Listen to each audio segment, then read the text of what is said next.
আমরা তো সবাই পাপী। আমার মনে হয় না আমরা কেউ নবী সাল্লাল্লাহু আলাইহি ওয়াসাল্লামের সুপারিশ ছাড়া পার পাবো, এমনটা মনে হয় না আমার। সবাই পাপী, আপনি আমি আমরা সবাই। তো সেই যে নবীর সুপারিশ আমরা প্রত্যাশা করছি, সেই নবীর সুন্নতকে যদি এইভাবে অবজ্ঞা করতে থাকি, তাহলে কি সুপারিশ পাবো ভাই? কি মনে হয় আপনাদের? অ্যাটলিস্ট সুন্নতকে তো সম্মান করতে হবে নাকি? আল্লাহ বোঝার তৌফিক দান করেন। আমি কোরআন যে ব্যক্তি শিখে নাই তার জীবনটা ধ্বংস হয়ে গেছে। যে ব্যক্তি কোরআন শিখে নাই তার চেয়ে বড় আফসোসের আর কিছু নাই। আপনার ডিগ্রি সার্টিফিকেট, হ্যাঁ, আপনার MBBS degree, engineering degree, PhD degree, এগুলো সম্পূর্ণ বৃথা হয়ে যাবে যদি আপনি কোরআন না শিখেন। আর যদি কোরআন এবং হাদিস, ইসলামের ফরজিয়াত শিখে আপনি এগুলো শিখেন, তাহলে কোনো সমস্যা নাই, বরং আপনি তখন দেশের রত্ন, মাশাআল্লাহ। তো আশা করব আমরা সবাই কোরআনের প্রতি অনেক বেশি যত্নশীল হব, কোরআনের হক আদায় করার চেষ্টা করব ইনশাআল্লাহ। যারা কোরআন শিখতে পারি নাই, চেষ্টা করি আগামী 3 মাস থেকে 6 মাস সময় নিয়ে নেন। এই 6 মাসের মধ্যেই কোরআন শিখে ফেলার চেষ্টা করি, আল্লাহ পাক তৌফিক দান করেন। আগামী রমজান আসার আগেই কোরআন শিখতে হবে। রাজি আছেন ইনশাআল্লাহ? আবার বলি, আগামী রমজান আসার আগেই কোরআন শিখতে হবে।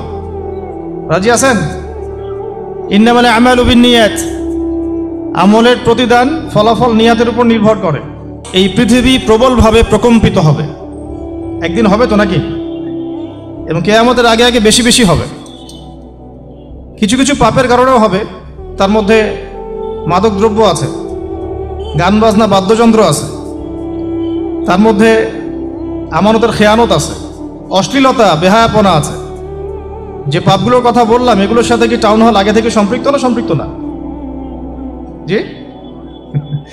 তো যখন ভূমিকম্প আসবে প্রবলভাবে, এটা কিয়ামতের ভূমিকম্পের কথা বলা হচ্ছে। ও আখরাজাতিল আরদু আসকালাহা, জমিনের নিচের যে সম্পদ, এই যে সোনা দানা যা খনি আছে, এগুলো আল্লাহ পাক বের করে দিবে, জমিন বের করে দিবে। ও আখরাজাতিল আরদু আসকালাহা ওয়া ক্বালা আল ইনসানু মা লাহা, মানুষ বলবে পৃথিবীর কি হলো আজকে। ওই দিন যে মানুষগুলো বেঁচে থাকবে তারা বলবে পৃথিবীর আজকে কি হলো। ওয়া ক্বালা আল ইনসানু মা লাহা ইয়াউমাইযিন তুহাদ্দিসু আখবারাহা, ইয়াউমাইযিন তুহাদ্দিসু, বলেন, আখবারাহা, ওই দিন জমিন তার খবর, তার বৃত্তান্ত বর্ণনা করবে। অর্থাৎ জমিনের কোন জায়গায় কি হয়েছে, জমিন সেটা আল্লাহর কাছে সাক্ষী দিবে। সুবহানাল্লাহ। তাহলে আমরা যে স্কুল কলেজে জীব এবং জড় সংজ্ঞা পড়ি, সংজ্ঞাটা ভুল, তাই না? কি সংজ্ঞাটা? কি সংজ্ঞাটা ভুল, আসলেই ভুল। জমিনকে আমরা কি বলি? জড় পদার্থ, তাই না? কিন্তু জমিন কাল কিয়ামতের মাঠে আল্লাহর সামনে সাক্ষী দিবে কোন জায়গায় কি হয়েছে। টাউন হলের সৌভাগ্য যে টাউন হল বলতে পারবে যে এত তারিখে আমার উপরে একটা দিনই আয়োজন হয়েছে, অমুক অমুক ভাইরা এসেছিলেন, এই বিষয়ে আলোচনা হয়েছে, আল্লাহ তুমি আমাদেরকে মাফ করে দাও। তাহলে এর আগে টাউন হলে চত্বরে যা যা হয়েছে এগুলো সাক্ষীও টাউন হল দিবে। এখানে কনসার্ট হয়েছে, ওখানে গান হয়েছে, ওখানে নাচ হয়েছে, ওখানে ললিত কলা হয়েছে, ইত্যাদি ইত্যাদি। এখন শিল্প সংস্কৃতি দোহাই দিয়ে যদি আপনি আল্লাহর বিরুদ্ধাচরণ করতে চান, তাহলে তো আমার কিছু বলার নাই। যদি শিল্প সংস্কৃতির দোহাই দিয়ে আপনি আল্লাহর বিরুদ্ধাচরণ করতে চান, তাহলে তো আলোচনার দরকার নাই। কিন্তু এগুলো আল্লাহ রাব্বুল আলামিনের সামনে প্রমাণ পেশ করা হবে। জমিন তার খবর বৃত্তান্ত বর্ণনা করবে। তাহলে আজকের এই আয়োজনটাও রেকর্ডেড থাকতেছে ইনশাআল্লাহ। কিয়ামতের মাঠে আপনারা দেখতে পারবেন, আমরা দেখতে পারবো। টাউন হল এই কারণে সৌভাগ্যবান যে এখানে বইমেলার আয়োজন করা হচ্ছে, তাও ইসলামিক বইমেলা। তারপরে সূরাটা বলেন, তারপরে আর কি? ইয়াউমাইযিন তুহাদ্দিসু আখবারাহা, হাতে পড়তে হবে তোর ভাই। হ্যাঁ, ইয়াউমাইযিন ইয়াসদুরুন নাস আশতাতান লিয়ারাউ আ'মালাহুম, ওই দিন মানুষ দলে দলে বের হবে, জমিন ফুঁড়ে মানুষ দলে দলে বের হবে, যাতে তাদের আমলনামা তাদেরকে দেখানো যায়। আমলনামা কত সূক্ষ্ম হবে আল্লাহ পাক সেটা পরের আয়াতে বলছেন। আমলনামাটা কতটা সূক্ষ্ম হবে আল্লাহ পাক বলছেন, ফামান ইয়া'মাল মিসকালা যাররাতিন খায়রান ইয়ারা, এই অনুপরিমাণও যদি কোনো সৎ কাজ কেউ করে থাকে সেটাও তার আমলনামায় দেখানো হবে। সুবহানাল্লাহ। অনুপরিমাণ অর্থাৎ ধরেন আপনি একজন মিসকিনকে 1 টাকা দান করেছেন, এটাও আমলনামায় আছে। অথবা আপনি আপনার মুসলিম ভাইয়ের দিকে তাকিয়ে হেসেছেন, মুচকি হাসি দিয়ে তাকে অভ্যর্থনা জানিয়েছেন, এটাও আমলনামাতে আছে। আবার চোখ দিয়ে একটা মেয়ের দিকে আপনি বদনজর দিয়েছেন, ওইটাও আমলনামাতে আছে। নাউযুবিল্লাহ। তাহলে যার আমলনামায় অনুপরিমাণ সৎকর্ম থাকবে সেটাও দেখানো হবে। ওয়ামান ইয়ামাল মিসকালা যাররাতিন শাররান ইয়ারা। আর কারো আমলনামায় যদি এই অনুপরিমাণও কোনো অন্যায় থাকে সেটাও দেখানো হবে। তো এই আয়াতটা বা এই সূরাটা দিয়ে আলোচনা শুরু করলাম এই কারণে যে আজকের এই বইমেলাটা এই অঞ্চলটাকে আলোকিত করে রাখলো। যদিও আমরা যদি দেখতাম যে এখানে একটা কনসার্ট হচ্ছে এবং নামি দামি কোনো ব্যান্ড শিল্পী এসে এখানে গান গাচ্ছে, হ্যাঁ, একদম গিটার প্লে করছে, ড্রামস প্লে করছে, নাচ হচ্ছে, তখন দেখতেন যে এখানে লোকের সমাগম আরো বেশি হতো। লোকের সমাগম কি হতো? বেশি হতো। তো এই যে একটা জাহালাত, এর পিছনের কারণটা কি? কেন কেন দুনিয়াবি কোনো লালসা দেখলে মানুষ ছুটে আসতেছে, আর কেন এখানে তুলনামূলক উপস্থিতি কম? এটার কারণটা কি? কারণ হচ্ছে ইলমের অভাব। কারণ কি? ইলমের অভাব, জ্ঞানের অভাব। আর এই জ্ঞানটাকেই মানুষের মাঝখানে ছড়িয়ে দেওয়ার জন্যই এই কিতাব কেন্দ্রিক আয়োজনগুলো হয়ে থাকে। দার্স হয়ে থাকে, খুতবা হয়ে থাকে, তালিম হয়ে থাকে, মাদ্রাসায় মক্তবে পড়ানো হয়, স্কুল কলেজ ইউনিভার্সিটিতে পড়ানো হয়, জ্ঞান কেন্দ্রিক, যাতে করে মানুষ জ্ঞানী হয় এবং দুনিয়া এবং আখিরাতের হাকিকত বুঝতে শিখে, কোনটাতে তার চিরস্থায়ী কল্যাণ সেটা সে বুঝতে শিখে। তো ইলম কেন্দ্রিক কথা যদি বলতে হয়, আগে আপনাদেরকে কয়েকটা ঘটনা শোনাই। আপনাদের ধৈর্য আছে তো নাকি নাকি সংক্ষিপ্ত করব? আচ্ছা, আমাদের আদি পিতার নাম কি? এই ঘটনা থেকে আলোচনা শুরু করেন। আজকে থেকে ধরেন লক্ষ কোটি বছর আগে, কত কোটি বছর আমরা জানি না, আল্লাহ রাব্বুল আলামিন একা ছিলেন, একা। তিনি সর্বপ্রথম সৃষ্টি করলেন আরশে আযীম। কি সৃষ্টি করলেন? আরশ আল্লাহ রাব্বুল আলামিনের একটা এমন স্বতন্ত্র সম্মানিত একটা সৃষ্টি, যেটা সবচেয়ে বড় সৃষ্টি, এর চেয়ে বড় কোনো সৃষ্টি নাই। এমনকি কিয়ামতের মাঠে এই আরশের ছায়া আল্লাহ রাব্বুল আলামিন 7 শ্রেণীর মানুষকে ছায়া দিবেন। সুবহানাল্লাহ। ওই 7 শ্রেণী সম্পর্কে আমরা অন্য হাদিসে পড়ে নিব, অনেকে হয়তো জানেন। সেখানে ন্যায়পরায়ণ শাসক থাকবেন, তারপরে যুবক থাকবেন, যুবক শ্রেণী যারা যৌবনকালটা আল্লাহর ইবাদতে কাটিয়ে দিয়েছে। সুবহানাল্লাহ। যে নারী একজন যুবককে আহ্বান করেছে খারাপ কাজের জন্য, কিন্তু যুবক বলেছে যে আমি রাজি না, আমি আল্লাহকে ভয় করি, সেই যুবকও আরশের ছায়া পাবে ইনশাআল্লাহ। তারপরে সেই দুই ভাই বা ব্যক্তি যারা একে অপরকে আল্লাহর জন্য মহব্বত করে, তারাও আরশের ছায়া পাবে। এমন ব্যক্তি যে গোপনে দান করে, মানে ডান হাত দিয়ে কি দান করছে বাম হাত জানে না, তারাও আরশের ছায়া পাবে।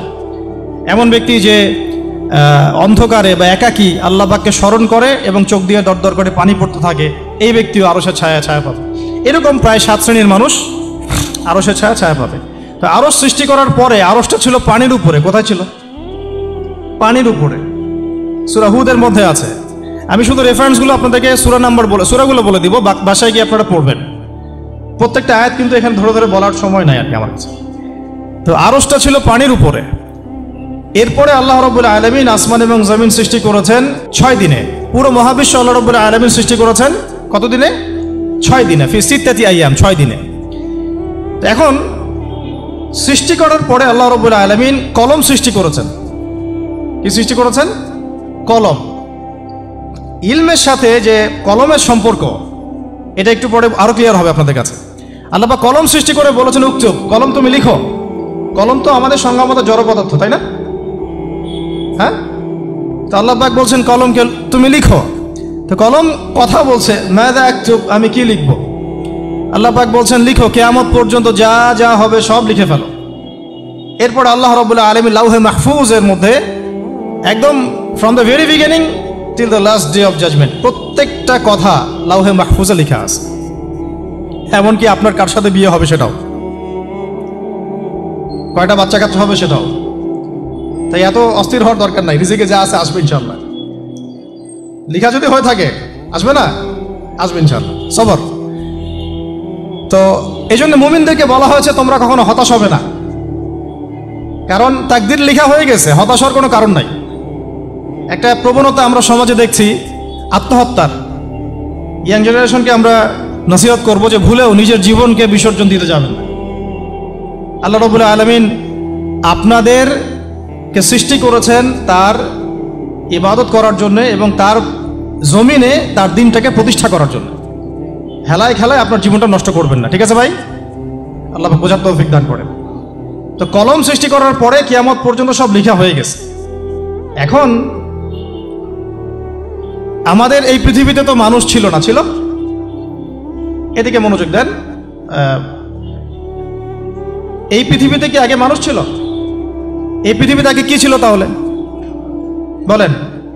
হ্যাঁ, মাশাআল্লাহ, এই পৃথিবীতে আগে কি ছিল? এখন ওরা নাই? সবার সাথেই কিন্তু একটা করে আছে, কমপক্ষে কয়টা করে? সবার সাথে কমপক্ষে একটা করে। আর কোন কোন জায়গা আছে যেখানে জিনের বড় বড় আকড়া আছে। পৃথিবীতে যে জায়গাগুলো থেকে ইসলাম বিরোধী অপতৎপরতাগুলো চলে, ওখানে জিনের আকড়া বেশি। আর কথা বুঝতে পারছেন? তো জিন জাতিকে আল্লাহ পাক ধ্বংস করে দিয়েছেন তাদের পাপের কারণে, আল্লাহ দ্রোহিতার কারণে, অবাধ্যতার কারণে।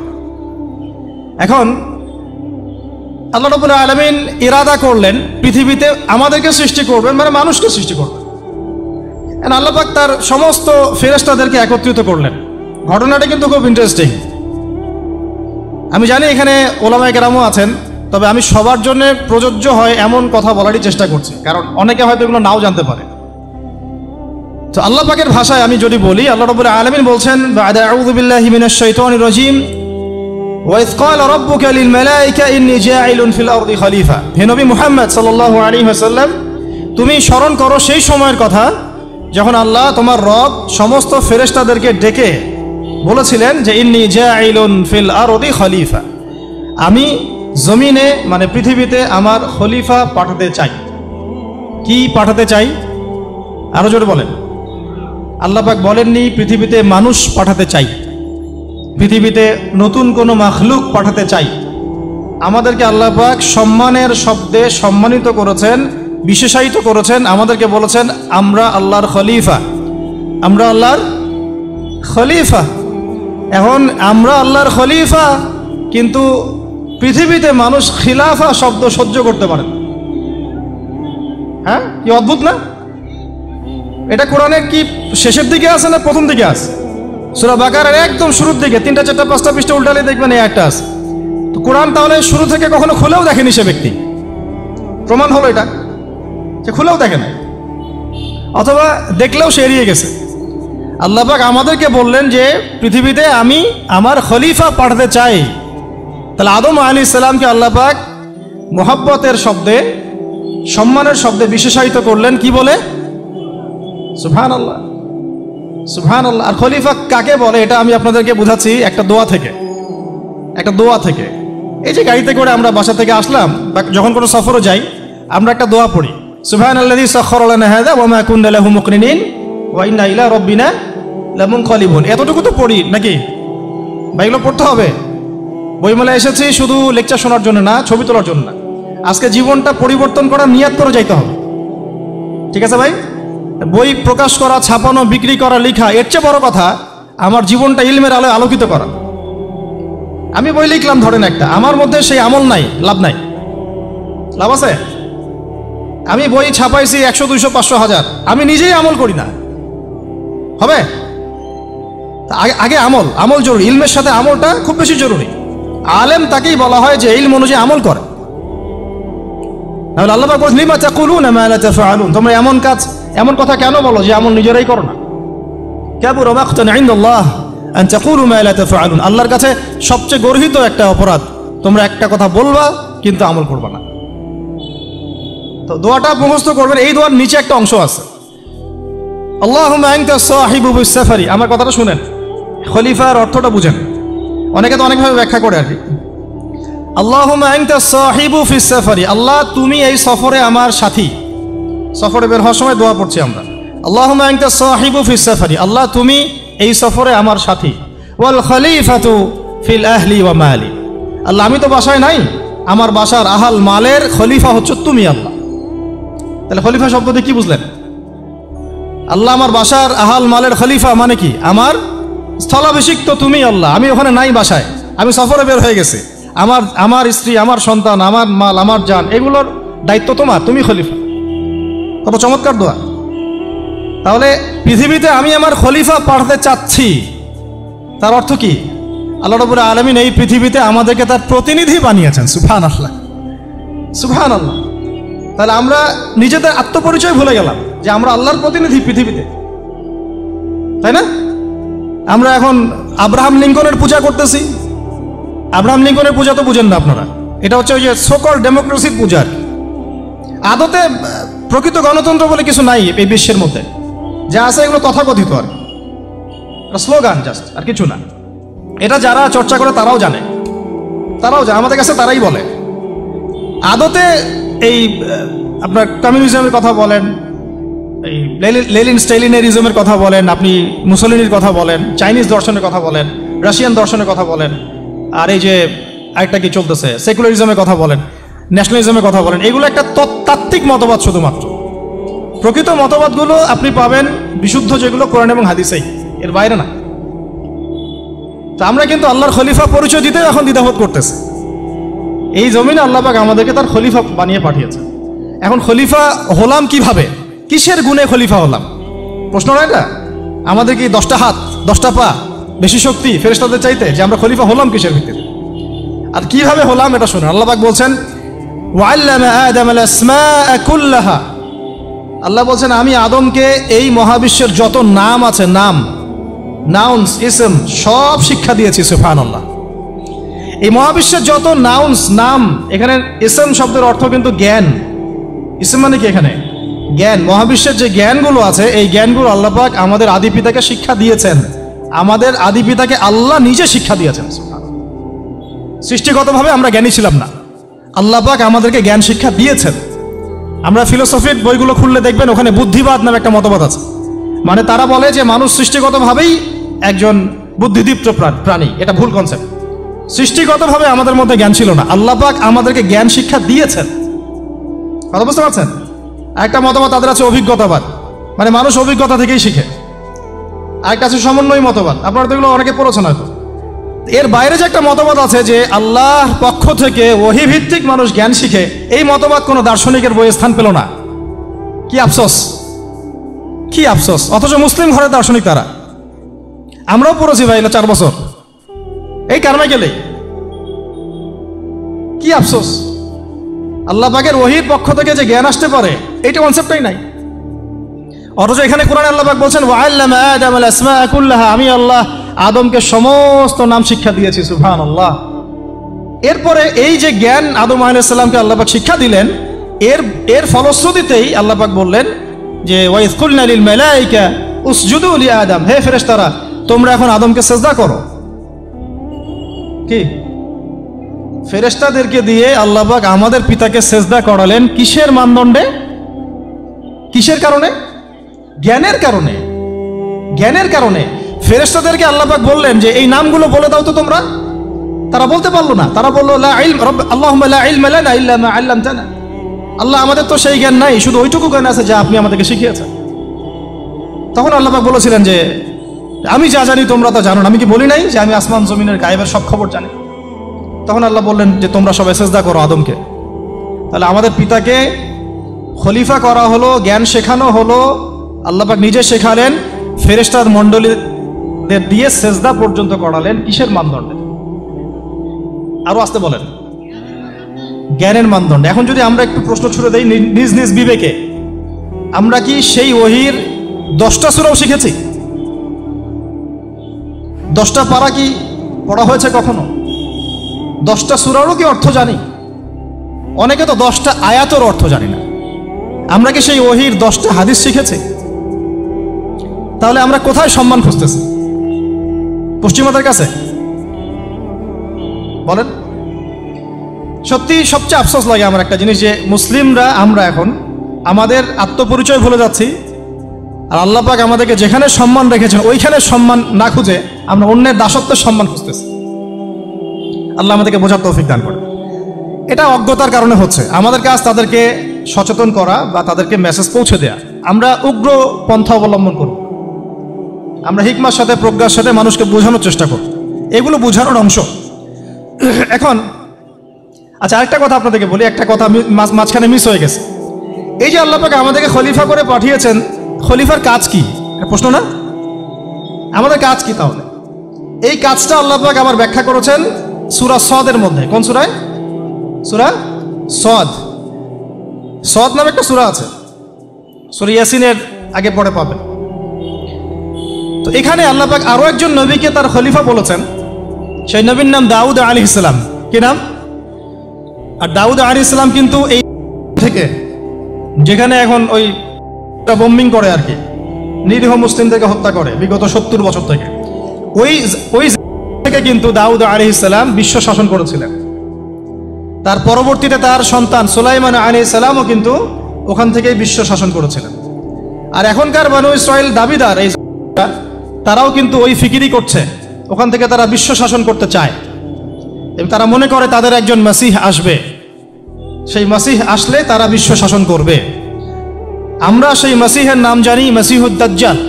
কি নাম? এই দাজ্জালকে ওরা ওদের সত্য মাসিহ মনে করে, আমরা জানি হচ্ছে মিথ্যা ভণ্ড প্রতারক মাসিহ, অথচ ওরা মনে করে এটা হচ্ছে সত্য মাসিহ। এই জায়গায় তারা ধোঁকা খাচ্ছে। অথচ সত্য মাসিহ হচ্ছেন ঈসা আলাইহিস সালাম, যিনি আবার শেষ জামানায় আসবেন এবং তার হাতেই এই মাসিহুদ দাজ্জাল মারা যাবে এবং তারপরে পুরো বিশ্বে আবার ওই খিলাফা কায়েম হবে। ওই যে খলিফা, ওটা সারা বিশ্বে কায়েম হবে, এই টাউন হলও বাদ যাবে না ইনশাআল্লাহ। এটা মানুষ মানতে চাচ্ছে না, কিন্তু মানুষ না মানলে কি? আল্লাহ পাকের নকশায় সব আঁকা আছে কখন কি হবে। কে কে কল্পনা করেছিল যে আজকে আপনারা বসে এখানে দিনের আলোচনা করবেন? হ্যাঁ, কল্পনা করা যায় তো? যে শব্দগুলো আপনারা বলছেন এগুলো বললেই তো নাই গায়েব, এখন বলছেন। কেউ কি কল্পনা করেছিল যে হঠাৎ করে এমন একটা সময় চলে আসতে পারে? কেউ কিন্তু কল্পনা করেনি, আল্লাহ পাকের নকশায় ছিল। এখানে আমাদের একটা আফসোসের কথা, এখানে মাস্টার মাইন্ড আল্লাহ রাব্বুল আলামিন। প্রকৃত মাস্টার মাইন্ড কে? আমরা ক্রেডিট নেওয়ার প্রতিযোগিতায় ব্যস্ত হয়ে আছি এখন, কার কত ক্রেডিট নেওয়া যায়। এখানে একক ক্রেডিট পাওয়ার যোগ্য কেউ না, সমস্ত ক্রেডিট কার?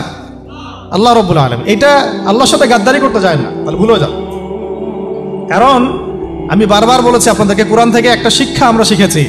একটা কওম যখন মাজলুম থাকে, দুর্বল মাজলুম জুলুমের শিকার হচ্ছে, আল্লাহ পাক সেই কওমটাকে বাঁচান, কোনো না কোনো একজন ত্রাণকর্তাকে পাঠান, কোনো একটা সূরতে আল্লাহ পাক সেই কওমকে বাঁচায় দেন।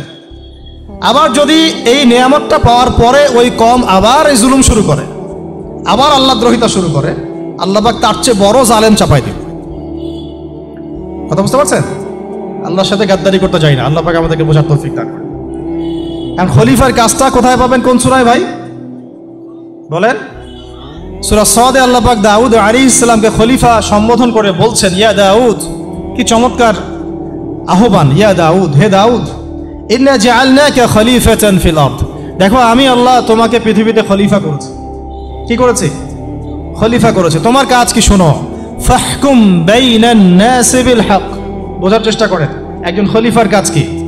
খলিফা মানে আল্লাহর প্রতিনিধি, জমিনে যে দায়িত্বশীল, অন্য মানুষের উপরে যে দায়িত্বশীল, তার কাজ ফাহকুম বাইনান নাসি বিল হক, মানুষের মাঝে ন্যায় বিচার প্রতিষ্ঠা করবে, এটা তোমার কাজ।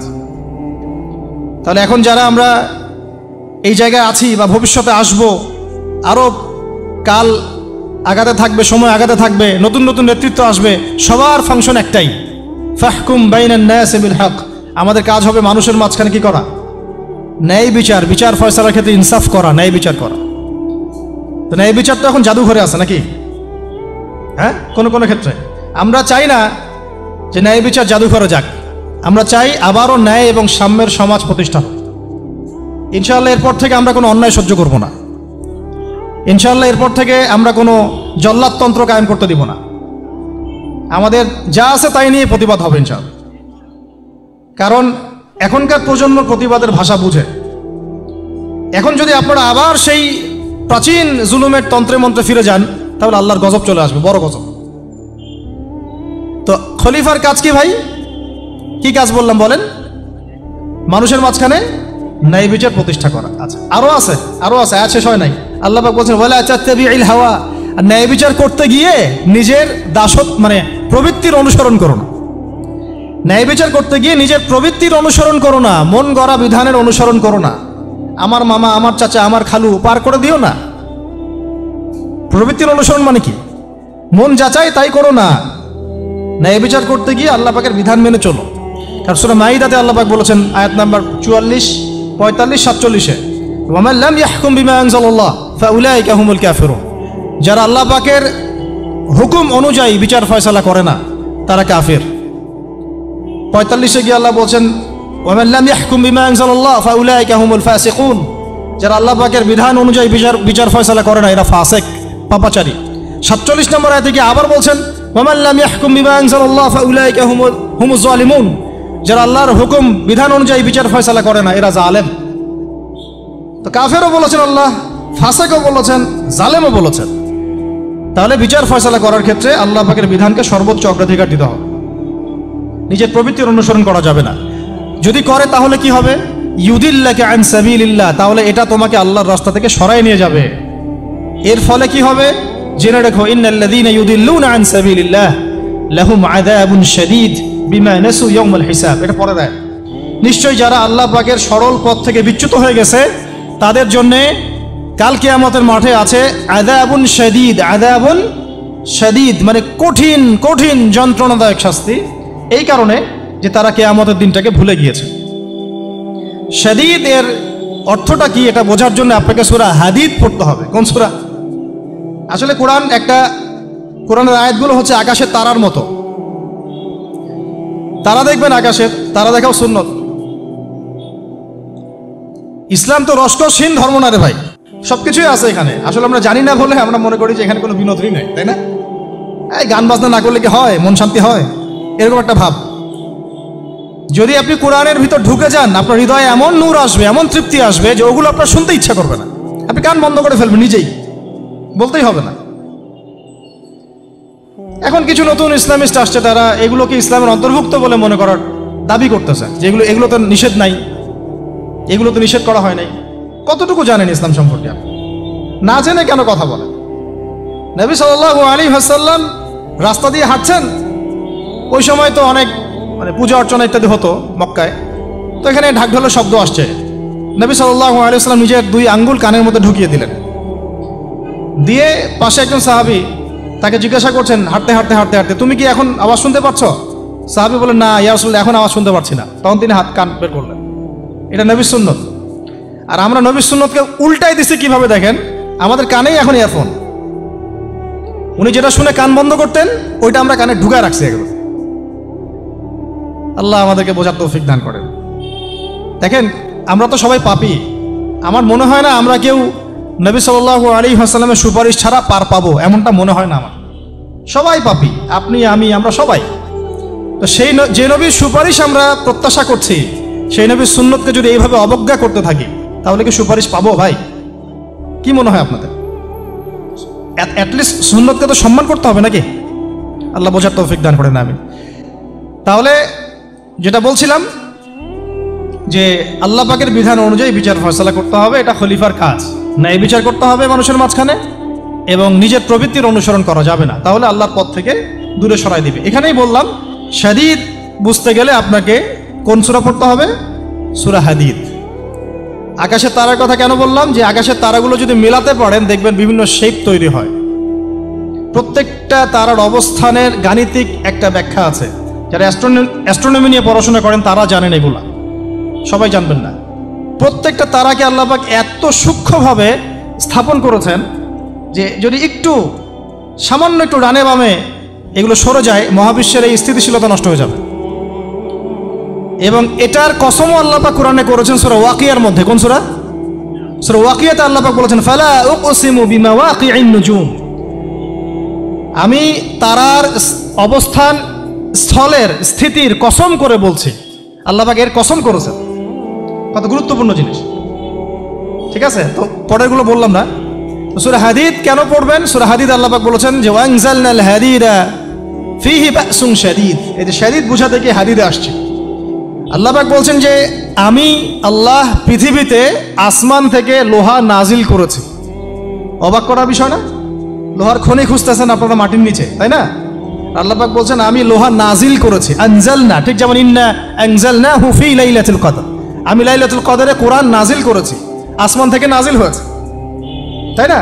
এরকমই ওয়ানজালনাল হাদিদা, আমি হাদিদ লোহা নাজিল করেছি, ফিহি বাসুন শাদীদ, যে লোহার মধ্যে আছে কঠিন শক্তি আছে না? আয়রন যে অণু পরমাণুগুলো, এগুলোর শক্তি সবচেয়ে বেশি না? কেমিস্ট্রিতে আপনারা পড়েছেন। তাহলে এখন আল্লাহ পাক বলছেন কিয়ামতের দিন তাদের জন্য আযাবুন শাদীদ, যারা আল্লাহ পাকের খলিফার দায়িত্ব পালন করবে না, যারা খলিফার দায়িত্ব পেয়েও ন্যায় বিচার করবে না, ইনসাফ করবে না, প্রবৃত্তির অনুসরণ করবে, ঠিক আছে, আল্লাহর পথ থেকে বিচ্যুত হয়ে যাবে, তাদের জন্য কিয়ামতের মাঠে এই শাস্তি আছে। তাহলে আমরা কি খলিফা শব্দ বুঝতে পারলাম? আমাদের পিতা যে খলিফা, এটা কি বুঝতে পারলাম? তাহলে এখন বলেন তো, প্রত্যেক নবী কি আল্লাহর খলিফা ছিলেন না? ছিলেন কি না? প্রত্যেক নবী কি আল্লাহর বিধান দিয়ে বিচার ফয়সালা করেন নাই? মানুষের মাঝখানে ইনসাফ করেন নাই? ন্যায় বিচার প্রতিষ্ঠা করেন নাই? এরপরে সাহাবায়ে কেরামের যুগে তারা কি ন্যায় বিচার প্রতিষ্ঠা করেন নাই? তাহলে হঠাৎ করে কি হলো বিশ্ববাসীর মধ্যে যে একেবারে কোরআন হাদিস এর মৌলিক বিষয়গুলো, এগুলো সব পাশ কাটিয়ে আমরা মানব রচিত বিধানগুলোর দিকে চলে গেলাম? রহস্যজনক না বিষয়টা? এটা হচ্ছে দাজ্জালীয় একটা শাসন আসতেছে সামনে। দাজ্জাল নিজেকে খোদা বলে দাবি করবে, সে সমস্ত মানব জাতিকে বুঝাবে যে সেই খোদা, নাউযুবিল্লাহ। সে অনেক ভেলকি দেখাবে, মানুষকে তার দিকে টেনে নিয়ে আসবে, এমনকি সে এক হাতে জান্নাত এক হাতে জাহান্নাম নিয়ে ঘুরবে। নবীজি বলেছেন যে তার জান্নাতে প্রবেশ করবে ওটাই তার জাহান্নাম, আর যে তার জাহান্নামে প্রবেশ করবে সেটাই হচ্ছে জান্নাত। তাহলে পুরো বিশ্ববাসীকে আল্লাহ থেকে দূরে সরিয়ে একটা গডলেস ওয়ার্ল্ডে রূপান্তরিত করার একটা তৎপরতা চলছে, লক্ষ্য করতেছেন না? এটা মূলত আপকামিং যে দাজ্জালীয় সভ্যতার ভবিষ্যৎবাণী নবীজি করেছেন, এই দিকেই ওয়ার্ল্ড যাচ্ছে আস্তে আস্তে ওই দিকে যাচ্ছে। তবে নবীজি এটাও বলেছেন সাল্লাল্লাহু আলাইহি ওয়াসাল্লাম যে আমার উম্মতের মধ্যে একটা তয়ফা, একটা দল, কিছু মানুষ সব সময় হকের উপর অটল থাকবে ইনশাআল্লাহ, কিন্তু তাদের সংখ্যা হবে খুব কম। এখন আমাকে আপনারাই বলেন যে ওই হকের উপর অটল থাকতে হলে আমার সেই জ্ঞান লাগবে কি লাগবে না? বলেন। যেই জ্ঞান আমাদের পিতাকে শেখানো হয়েছে, দেখবেন প্রত্যেকটা মানুষের মধ্যে কিছু প্রতিভা আছে, সৃজনশীলতা আছে, আছে না? একটা বুদ্ধিদীপ্ত একটা তাড়না মানুষের ভিতরে কাজ করে। এটা কোত্থেকে আসছে জানেন? আমাদের পিতার ডিএনএ থেকে আসছে। আমাদের পিতার ডিএনএ থেকে, আমরা কিন্তু সবাই তার সন্তান। এরপরে পৃথিবীতে মানুষ পাপাচারে যখন লিপ্ত হলো প্রচন্ড রকম, তখন নূহ আলাইহিস সালামকে আল্লাহ পাক পাঠান এবং তিনি প্রায় 950 বছর দাওয়াতের কাজ করলেন, 40টা বা 80টা পরিবার ইসলাম কবুল করল। তখন আল্লাহ পাক এই মুমিনদেরকে বাদ দিয়ে সবাইকে গারদ করে দিলেন, ধ্বংস করে দিলেন। মানে আমরা যারা পৃথিবীতে এখন বেঁচে আছি, যে আপনি আমি, আপনাদের নাম আমি জানি না, আমরা যারা বেঁচে আছি, আমরা কিন্তু কোনো না কোনোভাবে ওই 40 বা 80 পরিবারের সন্তান।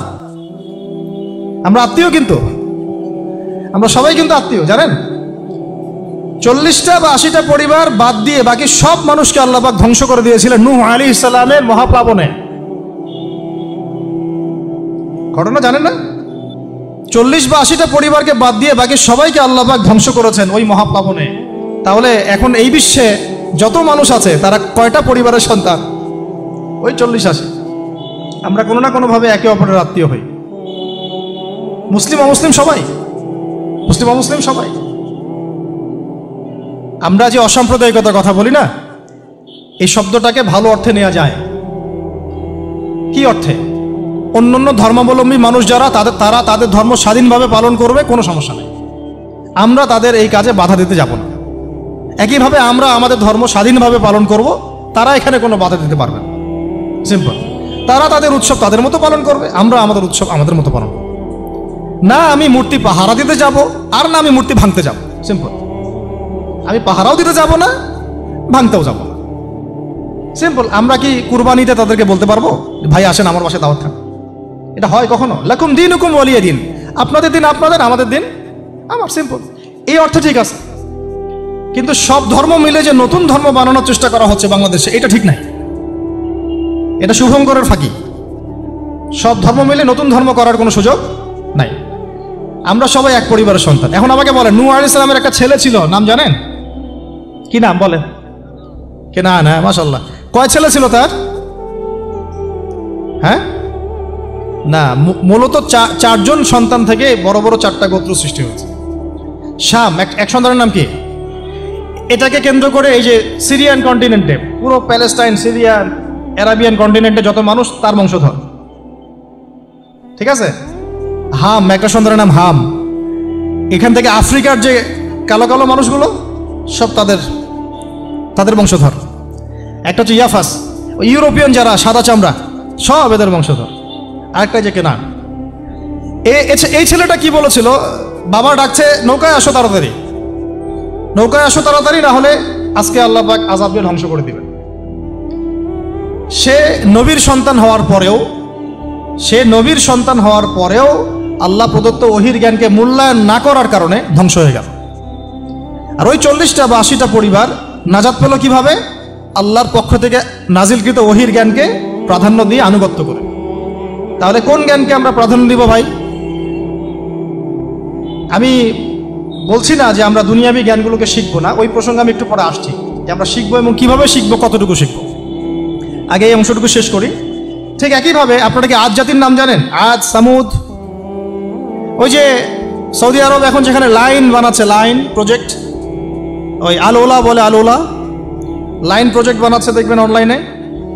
ওই জায়গা দিয়ে নবী সাল্লাল্লাহু আলাইহি ওয়াসাল্লাম তাবুক যুদ্ধের সময় গিয়েছিলেন। যাওয়ার সময় তিনি বলেছিলেন, তোমরা মাথা নিচু করে কান্নাকাটি করতে করতে এখান থেকে অতিক্রম করো।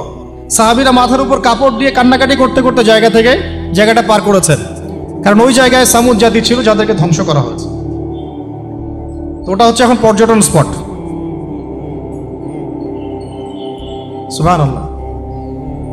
তো আদ এবং সামুদ জাতিকেও আল্লাহ পাক ধ্বংস করলেন, কিন্তু তাদেরকে করেন নাই যারা ওহির জ্ঞানকে প্রাধান্য দিয়েছিল। ইব্রাহিম আলাইহিস সালাম কোন জ্ঞানের বদৌলতে আল্লাহকে চিনলেন? মানব রচিত জ্ঞান নাকি আল্লাহর পক্ষ থেকে নাজিলকৃত জ্ঞান? বলেন। মূসা আলাইহিস সালাম কোন জ্ঞানের বদৌলতে ফিরআউনের মতো এই যে কি বলবো প্রতাপশালী একজন শাসকের সামনে দাঁড়িয়ে বুক ফুলিয়ে ইসলামের দাওয়াত দিলেন? কোন জ্ঞানের আলোকে? ওহির জ্ঞান। আর ওহির জ্ঞান যখন নাজিল করা হয়েছে তখন তিনি দোয়াটা পড়ছিলেন, রব্বি ইশরাহ লি সাদরি ওয়া ইয়াসসির লি আমরি ওয়াহলুল উকদাতাম মিন লিসানি ইয়াফকাহু কওলি। প্রত্যেক নবী, ইউসুফ আলাইহিস সালাম কারাগারে 12 বছর থেকেছেন। কত বছর? 12 বছর। আমাদের অনেক ভাই এরকম 5 বছর, 7 বছর, 10 বছর, 12 বছর থেকেছে, আছে। এমনও মানুষ আছে, এখন বলা যায় তাই বলি, যে ওই যে একটা শব্দ শুনেছেন আয়না ঘর, ওখানে দীর্ঘদিন ছিল, তারপরে নাই, কোথায় গেছে আল্লাহই ভালো জানে। ইউসুফ আলাইহিস সালামও এরকম কারাগারে ছিলেন। কত বছর? 12 বছর। কিন্তু আল্লাহ পাক তাকে এমন একটা জ্ঞান শিক্ষা দিয়েছিলেন, তিনি স্বপ্নের ব্যাখ্যা বলতে পারতেন, যে কোনো স্বপ্নের। রাজা স্বপ্ন দেখলেন যে 7টা গাভী, জীর্ণশীর্ণ গাভী মোটা তাজা গাভীকে খেয়ে ফেলছে, স্বপ্নের ব্যাখ্যা কেউ দিতে পারে না। কিন্তু ওই জেলখানায় 2 জন ছাড়া পাওয়া মানুষ, ছাড়া পাইছে 2 জন, আর 2 জনের মধ্যে একজন বেঁচে আছে, একজন নাই। মানে 2 জন বসে বসে ইউসুফ আলাইহিস সালামকে বলছিলেন যে আমরা একটা স্বপ্ন দেখলাম যে আমার মাথায় রুটি আছে, পাখি এসে রুটি খেয়ে ফেলছে। আর আমি স্বপ্ন দেখলাম যে আমি শরাব পান করাচ্ছি, ব্যাখ্যা কি ইউসুফ? তোমাকে সত্যবাদী বলে জানি। ইউসুফ আলাইহিস সালাম বললেন, তোমার মাথায় রুটি যেটা খেয়ে নিচ্ছে তার মানে তোমাকে শুলদণ্ড দেওয়া হবে, আর তুমি যে পানি পান করাচ্ছ তার মানে তুমি নাজাত পাবে, ছাড়া পাবে। হলেও তাই। আর যে নাজাত পাবে তাকে ইউসুফ আলাইহিস সালাম বলে দিলেন যে তুমি রাজদরবারে গিয়ে আমার কথা বলো, আমার কথা আলোচনা করো। তো সে ভুলে গিয়েছিল। পরে যখন এই স্বপ্নটা দেখলো বাদশা, তখন বাদশা সবাইকে ডাকলো, ডেকে বললো যে এই গাভীর স্বপ্নের ব্যাখ্যা কি? তখন এই ব্যক্তির মনে পড়ছে, আর ইউসুফ তো ব্যাখ্যা দিতে পারে। সে গিয়ে ইউসুফ আলাইহিস সালামকে ডেকে নিয়ে আসতেছে যে এই রাজা স্বপ্ন দেখছে, ব্যাখ্যা কি? স্বপ্ন কিন্তু আপনার কাছে শুনে একটা স্বাভাবিক মনে হচ্ছে, আরে গাভীর আবার স্বপ্নের কি ব্যাখ্যা? তখন ইউসুফ আলাইহিস সালাম ব্যাখ্যা দিলেন যে 7 বছর ফসল ফলবে আপনাদের এলাকায়, তারপরের 7 বছর হবে দুর্ভিক্ষের সময়। কিসের সাথে কিসের ব্যাখ্যা? এই জ্ঞান কে শিখালেন তাকে? এই ইন্টারপ্রিটেশনের জ্ঞান কে শিখালেন? তাহলে জ্ঞানের মূল উৎস কে? আমার কথা বলার উদ্দেশ্য কি বুঝতে পারছেন? যত জ্ঞান তার মূল উৎস কে? স্বপ্ন একটা জ্ঞান, যদি সেটা সত্য হয়।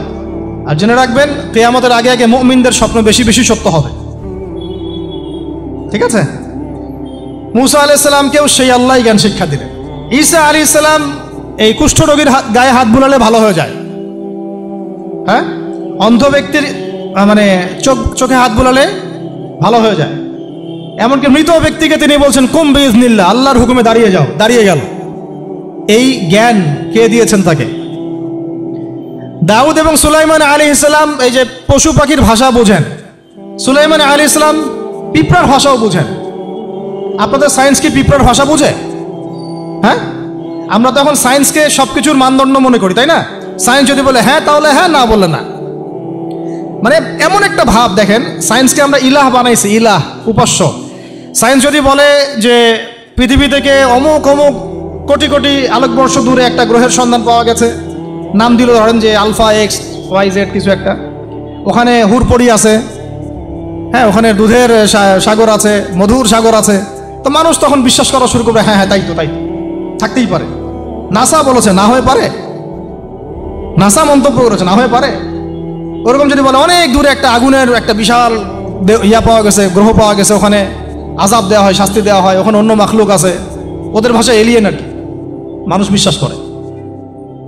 কিন্তু আল্লাহ পাক কোরআনে বলছেন যে সুলাইমান আলাইহিস সালাম পিঁপড়ার ভাষাও বুঝতেন, ওই কথা বিশ্বাস করতে চাচ্ছে না।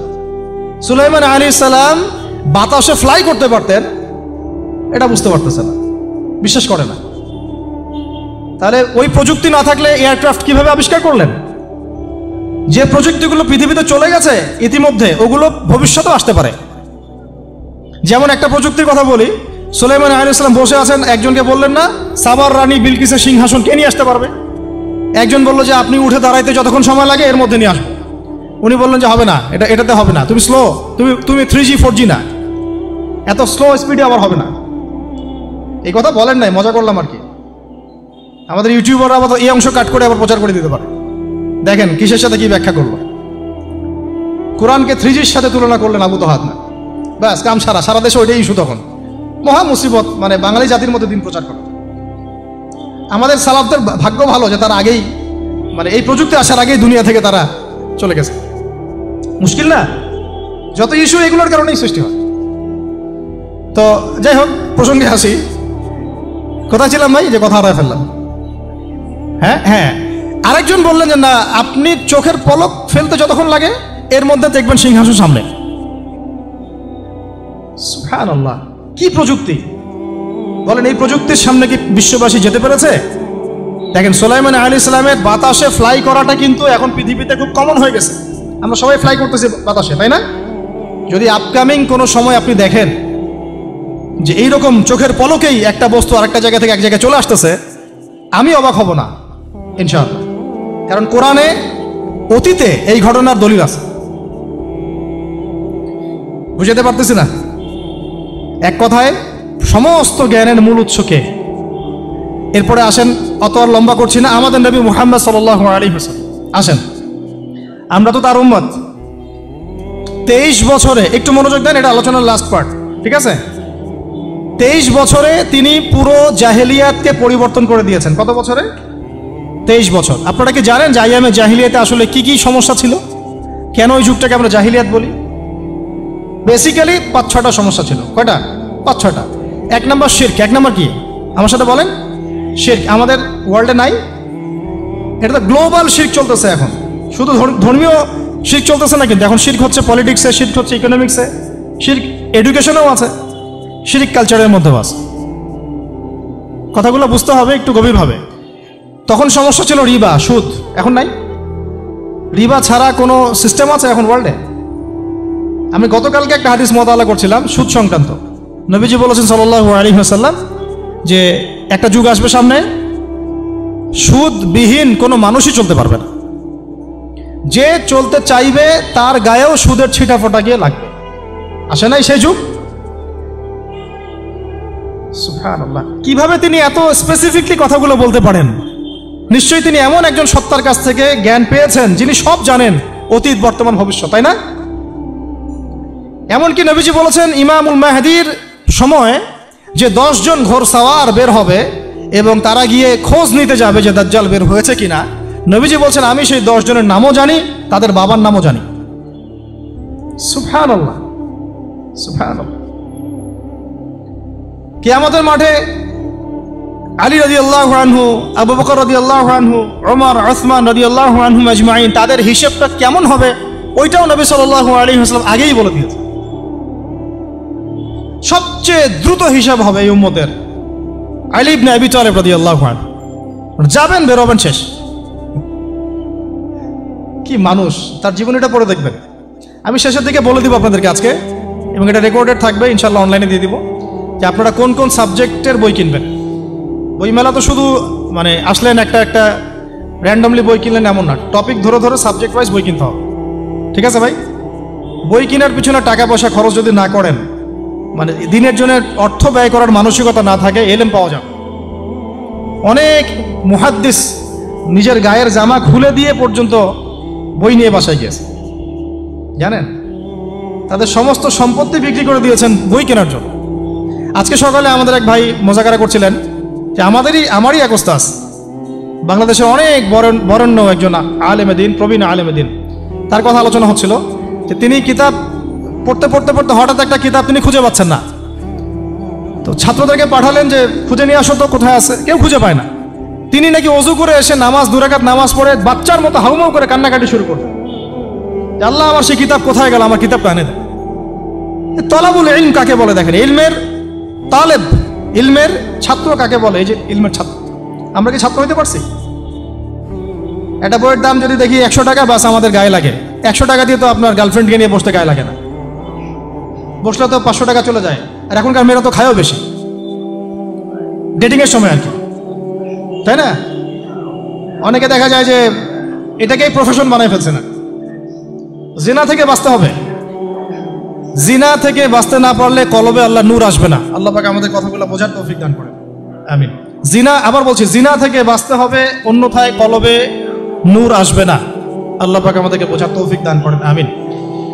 কোথায় ছিলাম ভাই? বলেন। 1 নাম্বার কি ছিল? শিরক।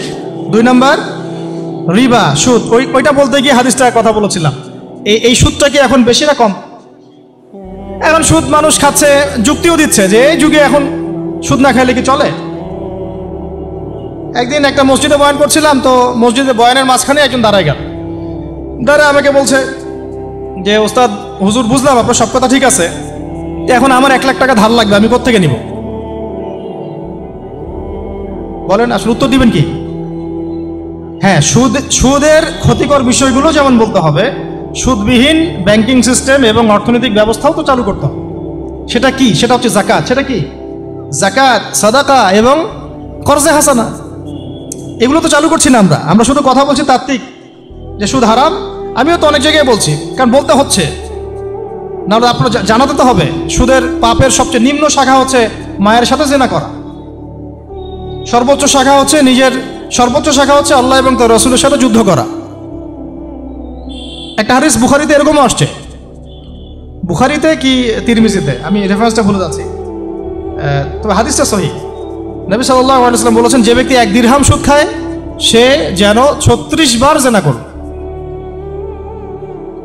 আর আপনারা তো জানেন, এটা আমার বলার দরকার নাই, 4 শ্রেণীর মানুষকে নবীজি অভিশাপ দিয়েছেন, যে নিজে খায়, তারপরে যে সুদ দেয়, যে লিখে রাখে, যে সাক্ষী থাকে।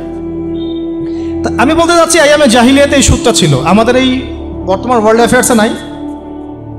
বাংলাদেশ একটা কান্ট্রি হিসেবে চিন্তা করবেন না, আপনি গ্লোবালি চিন্তা করবেন, কারণ এখন একটা দেশ স্বতন্ত্রভাবে চলতে পারে না। ওয়ার্ল্ড ব্যাংকের সাথে আপনাকে ডিল করতে হবে, IMF এর সাথে। আমি যদি প্রেসিডেন্ট হই তাও আমাকেও করতে হবে, আপনি হলে আপনাকেও করতে হবে। তো কথা বলে তো শুধু কথা বলে লাভ নাই, আপনার বিকল্পটা কি? আসলে বিকল্প ব্যবস্থাটা কি? এটা তো মূল কথা। ইকোনমিক্স নিয়ে কতগুলো কিতাব আছে এখানে, ইসলামিক ইকোনমিক্স নিয়ে আমরা কতগুলো কিতাব ছাপাইছি, বর্তমান ওয়ার্ল্ড অ্যাফেয়ার্স নিয়ে আমরা কতগুলো কিতাব ছাপাইছি। নবী সাল্লাল্লাহু আলাইহি ওয়াসাল্লাম বলেছেন, শেষ জামানার সবচাইতে আমার উম্মতের উপর ভয়াবহ ফিতনা হচ্ছে মসিহুদ দাজ্জাল। কি নাম বলেন? এখন আপনি আমাকে মাদ্রাসার পুরো সিলেবাসে কন্টেন্টে আমাকে দাজ্জাল নিয়ে একটা ফ্যাকাল্টি দেখান, আছে? কয়টা কিতাব আছে? সবচেয়ে ভয়াবহ ফিতনা নবীর মুখে, নিজের মুখে বলা, সবচেয়ে ভয়াবহ। এর চেয়ে ভয়াবহ কোনো ফিতনা আসে নাই, আসবেও না। তো এখন আপনি আমাকে বলেন যে এই ফিতনা সংক্রান্ত কতগুলো কিতাব আপনার কাছে আছে বাসায়? বলেন, তাহলে গ্যাপস আছে না আমাদের মধ্যে, গ্যাপস ফিল আপ করতে হবে। কথাগুলো বলার উদ্দেশ্য হচ্ছে গ্যাপসটা ফিল আপ করা। তো এই রিবার সমস্যাটা এখনো আছে। আল্লাহ পাক আমাদেরকে রিবা মুক্ত জিন্দেগি দান করেন, আমিন। এবং আমি রিকোয়েস্ট করব বিনয়ের সাথে যে আমাদের ঊর্ধ্বতন কর্তৃপক্ষ যারা আছেন, শুধু একটা কাজ করেন না, একটা কাজ একটা বছর করেই দেখেন না কি হয়। প্রত্যেকটা মুসলিম, অমুসলিমদের কথা বলছে না, যেহেতু এটা খিলাফা স্টেট না, সেহেতু অমুসলিমরা এখানে জিজিয়া দিবে না। খিলাফা স্টেটে অমুসলিমরা জিজিয়া দেয়, এটা তো খিলাফা স্টেট না, এটা তো ডেমোক্রেটিক স্টেট এবং সেকুলার স্টেট।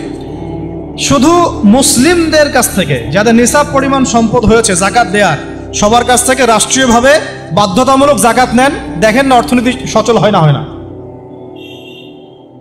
একটা বছর নিয়ে দেখেন না কি হয়। কেউ এই উদ্যোগ গ্রহণ করতে পারতেছে না। কেন হচ্ছে না আমরা বুঝতে পারতেছি না। কর্জে হাসানার এনজিও চালু করা যায়। আমরা অনেক সংগঠন করছি, সোশ্যাল, অরাজনৈতিক ইত্যাদি রাজনৈতিক।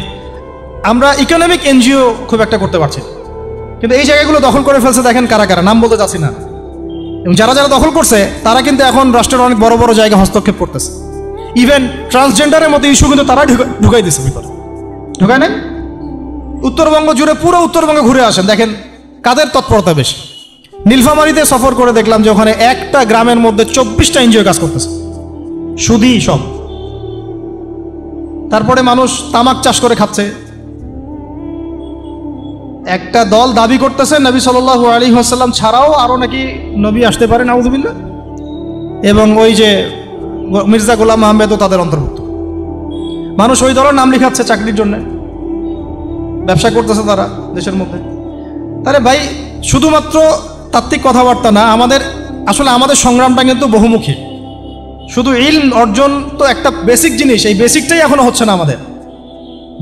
ইলম অর্জনটা বেসিক জিনিস, এটাই হচ্ছে না। এরপরে আপনার অর্থনীতি সমৃদ্ধ করা, সংস্কার করা, সমাজ সংস্কার করা, রাজনৈতিক অঙ্গনগুলোর মধ্যে যে অরাজকতা, এগুলোকে সংস্কার করা, কত কাজ আমাদের।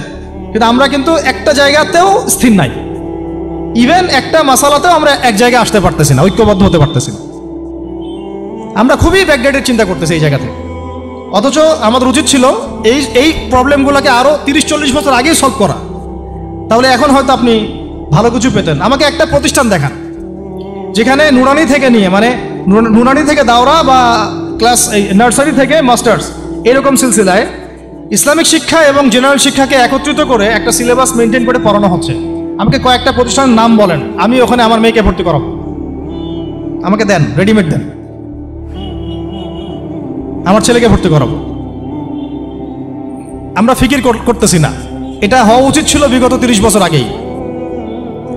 আমি আপনাদেরকে বলি যে প্রকাশনা সংস্থার ভাইরা আছেন অনেকে এখানে। ধরেন আমাদের রংপুরের কোনো ভাই আপনাদেরকে পুরো 1 বিঘা জমি দিল, বা ধরেন 5 বিঘা জমি দিয়ে দিল, ঠিক আছে?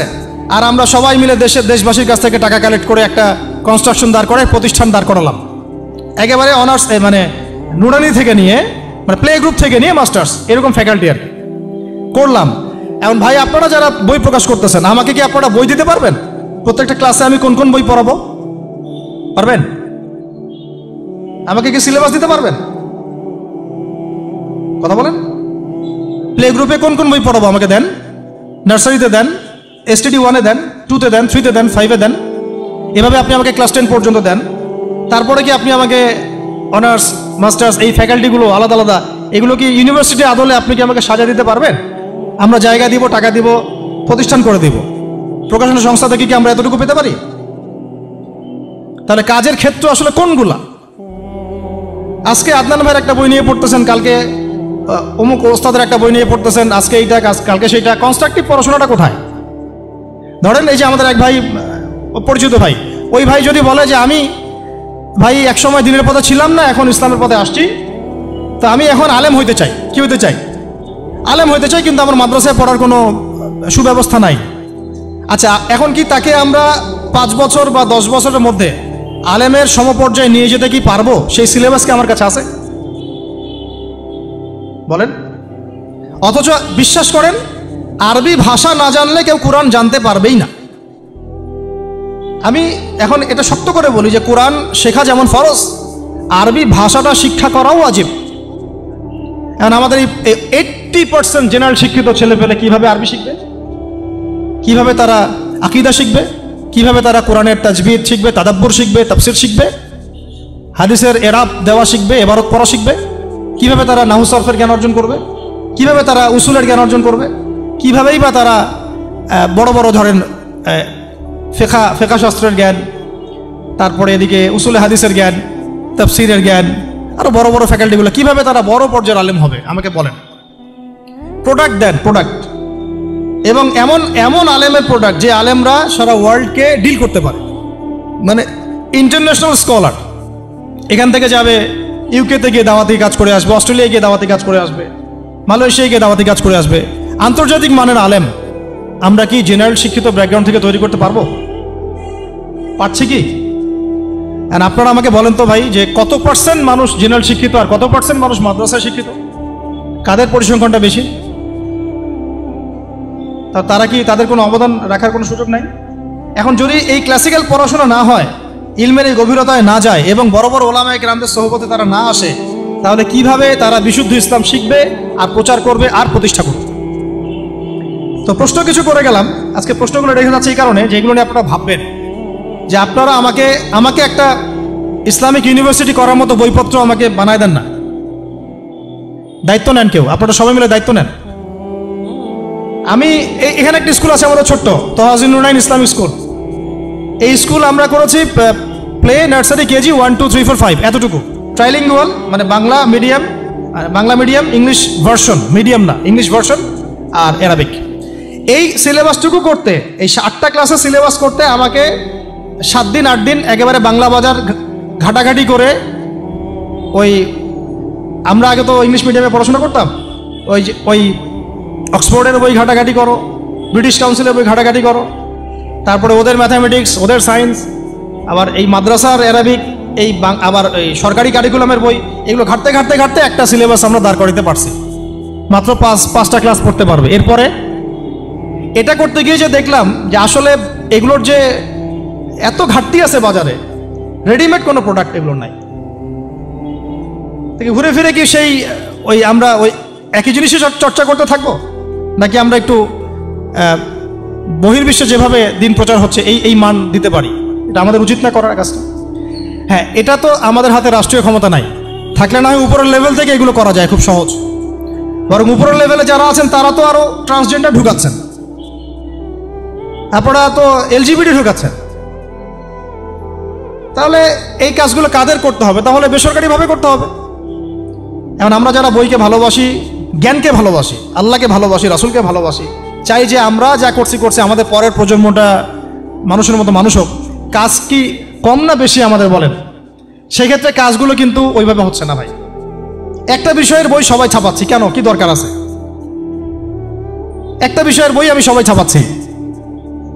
একটা জিনিস, একটা হিস্ট্রির একটা কিতাব অনেকগুলো প্রকাশনী আপনারা করতেছেন, একই বই ফাইজুল কালাম সবাই করতে আছে। একটা বই তাসাউফ আত্মশুদ্ধি অনেক প্রকাশনী করতেছে, কপি করতেছে। ভাই আমাদের কি কাজ কি দুনিয়ার স্বার্থ উদ্ধার করা, না আমার দিনের কোনো খেদমত? আমার কথায় মাইন্ড করবেন না, আমি মাইন্ড করার মতো কথা বলছি না। আমি বলছি আপনাদেরকে আরো যেন কনস্ট্রাকটিভ হয় কাজগুলো। মানে আপনাদের সাথে আমি বসবো ইনশাল্লাহ আবার আলাদা করে, যে একটা আমাকে পুরো শিক্ষা ফর্মুলা আমাকে দিবেন, মানে প্রত্যেকটা ক্লাসের বই রেডি করে দিবেন, যাতে আমরা প্রতিষ্ঠান বানালেই একদম পুরা কমসে কম ক্লাস 1 থেকে 10 ঢেলে দিতে পারি, আমার পরিশ্রম করতে না হয়। ওখানে বাংলা মিডিয়ামের বই থাকবে, ইংলিশ মিডিয়ামেরও থাকবে এবং অ্যারাবিক তো থাকবেই। একটা গঠনমূলক সিলেবাস, যেটা পড়লে আমার ছেলে মাশাআল্লাহ হাফেজও হবে, এদিকে মাশাআল্লাহ সে ইংরেজিতেও দক্ষ হবে, সায়েন্সেও দক্ষ হবে। এক পর্যায়ে যখন সে এসএসসি পাস করবে, সে দেখবেন যে যার রাস্তা বেছে নিচ্ছে। বেস আমি তাকে করে দিছি 10 পর্যন্ত। এখন সে ডক্টর হোক আর ইঞ্জিনিয়ার হোক, আর না হয় যদি আল্লাহর খলিফাই হয়, কোনো সমস্যা নেই। সমস্যা আছে? এটা দরকার ছিল ভাই, আরো 30 বছর আগে দরকার ছিল। আমরা যেটা পাই নাই, এটা আমাদের আফসোস।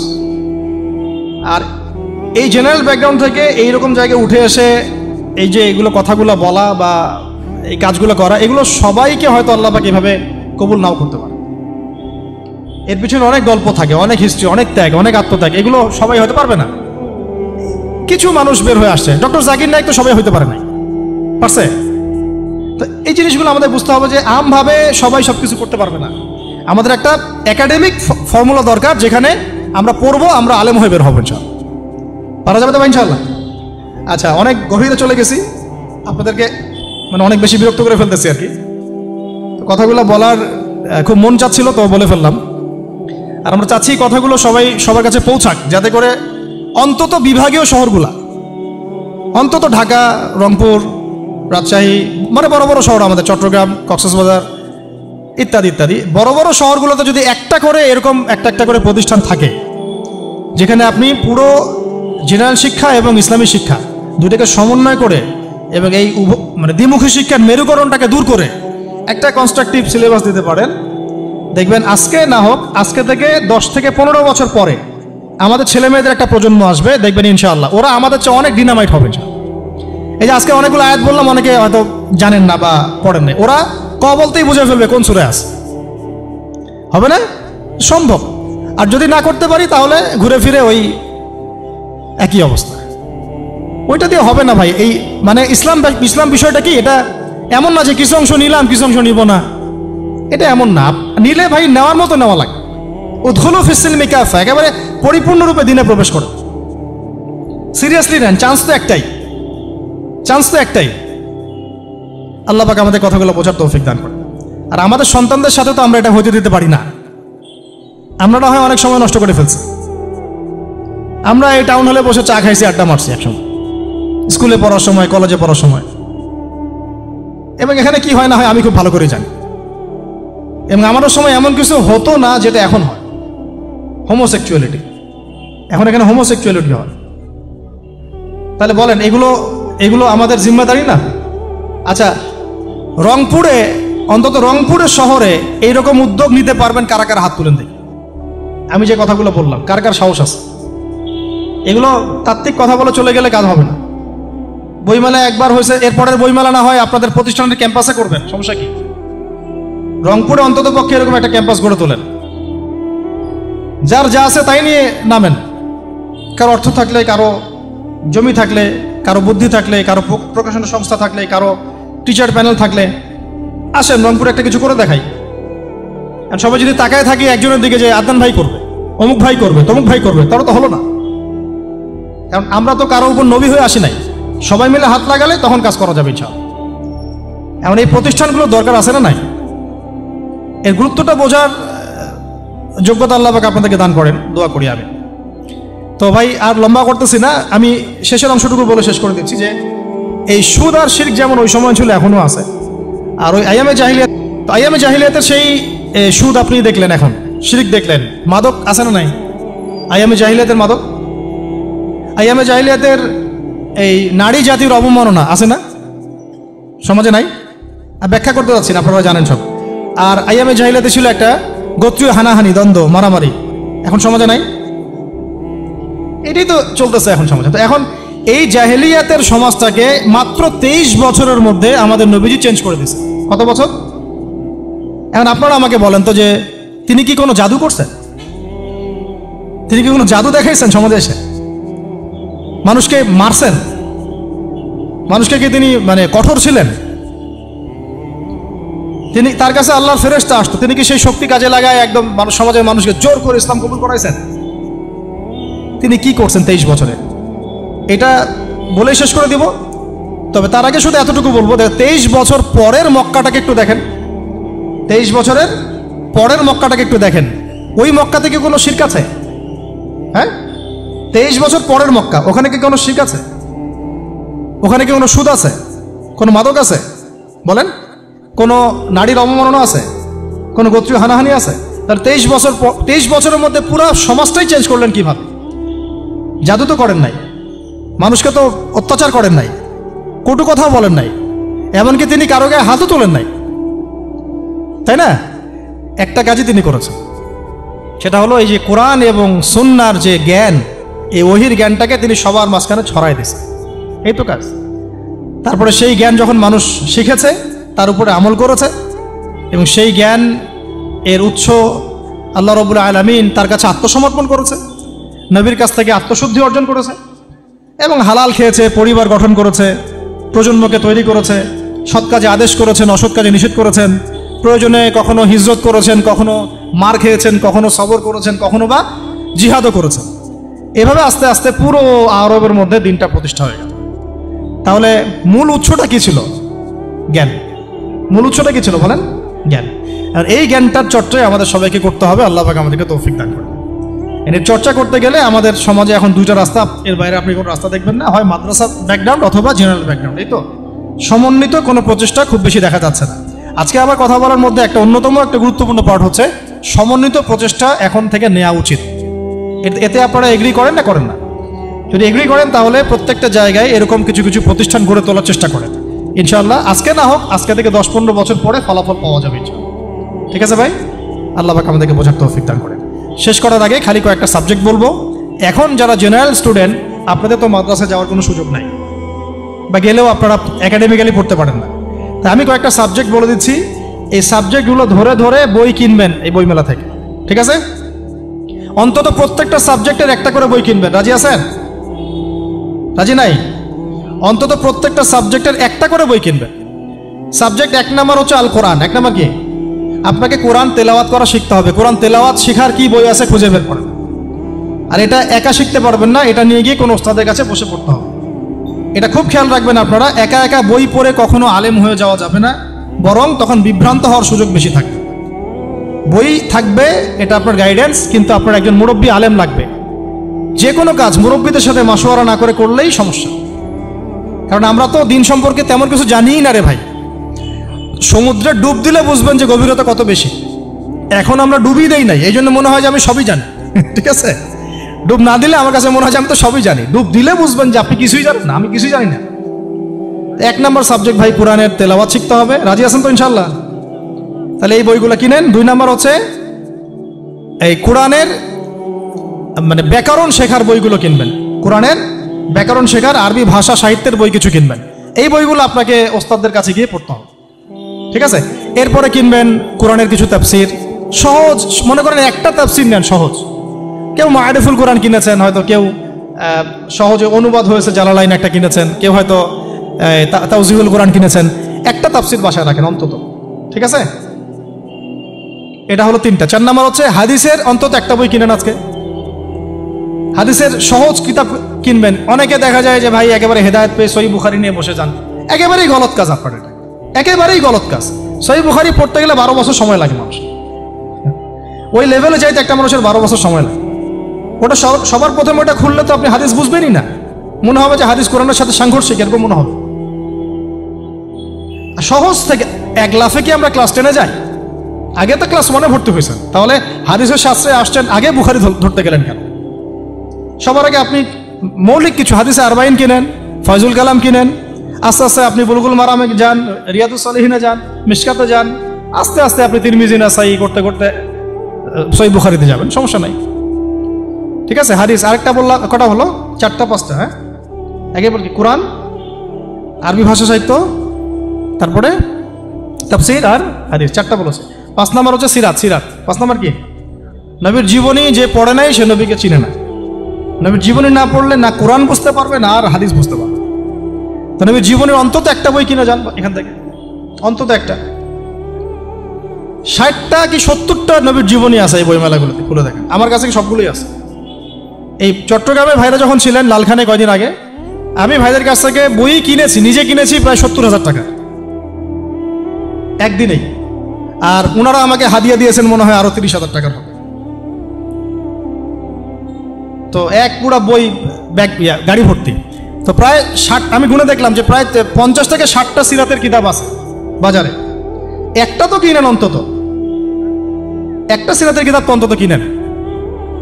তারপরে ইসলামের ইতিহাসের বই কিনেন। 6 নম্বর ইসলামের ইতিহাসের বই কিনেন। 7 নম্বর, ইতিহাস না জানলে কিন্তু আমরা শেকড় চিনতে পারবো না। 7 নম্বর হচ্ছে এই 4 খলিফার জীবনী, সাহাবীদের জীবনী, তাবেঈনদের জীবনী, ইমামদের জীবনী, এগুলো কিনেন।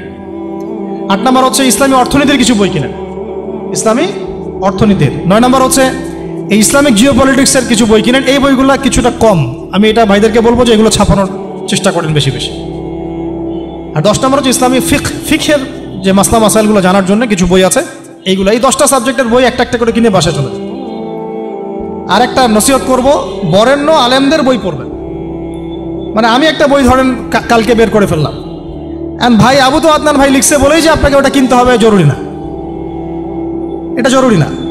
সবার আগে আপনি বড় বড় বরেণ্য আলেমদের বইগুলো আগে পড়বেন, তারপরে আপনার একটা মেজাজ এমনি তৈরি হয়ে যাবে যে কোনটা হক আর কোনটা বাতিল, এটা আপনি নিজেই বুঝতে পারবেন তখন। এখন হয়তো বুঝতে পারবেন না। তাই এই যে সেলিব্রিটিজম দেখে বই না, বড় বড় ওলামায়ে কেরামদের বইগুলো, আর আমি বলবো সালাফদের বইগুলো, যারা অনেক আগে চলে গেছেন, ওই সালাফদের বইগুলো আগে কিনেন, আগে পড়েন, ওই মেজাজটা তৈরি হোক, তারপরে আপনি অন্য ভাইদের বইও পড়তে পারেন, সমস্যার কিছু নাই। কারণ এখন দেখা যাবে কোনো ভুল হলে আপনি তো ধরতে পারবেন না। আমি যদি একটা বই লিখি, আমি যদি বইয়ে ভুল করি, আপনি হয়তো সেটা ধরতে নাও পারতে পারেন, কিন্তু যদি আপনি দীর্ঘদিন ধরে ওলামায়ে কেরামদের, বরেণ্য ওলামায়ে কেরামদের বই পড়ে আসেন, আপনার সহজেই আপনি বুঝতে পারবেন যে এই জায়গাটা একটা মনে হয় সমস্যা হচ্ছে। তো ফ্যান্টাসিজম দিয়ে না, একেবারে ক্লাসিক্যাল ইসলামে প্রবেশ করেন। আল্লাহ পাক আপনাদেরকে বোঝার তৌফিক দান করেন, আমিন। এবং পূর্বসূরি ওলামায়ে কেরামদের বইগুলো বেশি বেশি কেনার চেষ্টা করেন। আল্লাহ পাক আমাদের সবাইকে কথাগুলো বোঝার এবং আমল করার তৌফিক দান করুন। আমি একটু হয়তো বেশি সময় নিয়ে ফেললাম, আন্তরিকভাবে দুঃখিত। দোয়া করি আমরা সবাই সংক্ষিপ্ত আকারে যে আল্লাহ রাব্বুল আলামিন যেন আমাদের সবাইকে জ্ঞানের আলোয় আলোকিত করেন, আমিন। সবাই আমিন বলি। আল্লাহ পাক আমাদেরকে ওহির জ্ঞান অর্জন করার তৌফিক দান করেন এবং সেই আমল অনুযায়ী আমল করার তৌফিক দান, সেই আমল অনুযায়ী আমাদের জীবন গড়ার তৌফিক দান করেন, পরিবার গড়ার তৌফিক দান করেন, হালাল খাওয়ার তৌফিক দান করেন এবং সৎ কাজে আদেশ, অসৎ কাজে নিষেধ করার তৌফিক দান করেন। সবচেয়ে বড় কথা হচ্ছে আল্লাহ পাকের জমিনে আল্লাহ পাকের দিন প্রতিষ্ঠা করার তৌফিক আল্লাহ পাক আমাদেরকে দান করেন,